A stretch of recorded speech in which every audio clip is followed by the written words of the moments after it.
অবশেষে পদত্যাগের ঘোষণা দিল কাজী হাবিবুল আওয়াল কমিশন। বৃহস্পতিবার ৫ সেপ্টেম্বর নির্বাচন ভবনে সংবাদ সম্মেলনে পদত্যাগের ঘোষণা দেন প্রধান নির্বাচন কমিশনার কাজী হাবিবুল আওয়া।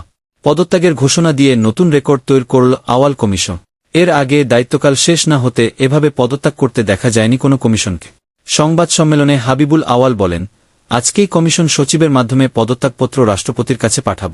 তিনি বলেন, যে উদ্দেশ্যে বিপ্লব হয়েছে আমরা সকলে চাই সেই উদ্দেশ্য বাস্তবায়িত হোক, দেশে যথাযথ সংস্কার আসুক। ২০২২ সালের ২৬ ফেব্রুয়ারি ৫ বছরের জন্য নিয়োগ পেয়েছিল কাজী হাবিবুল আওয়াল কমিশন। এই কমিশনের কমিশনাররা হলেন মোহাম্মদ আহসান হাবিব খান, রাশেদা সুলতানা, মোহাম্মদ আলমগীর ও মোহাম্মদ আনিছুর রহমান।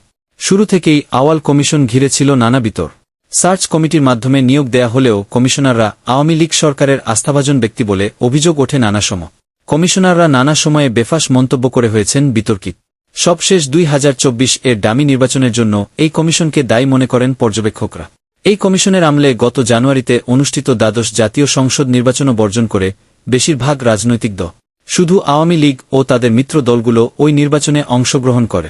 পাশাপাশি নির্বাচনে শেষ মুহূর্তে ভোটের হার অস্বাভাবিকভাবে বৃদ্ধি করায় আস্থা হারায় এই কমিশন। যদিও এসব অভিযোগ অস্বীকার করে গেছে আওয়াল কমিশন।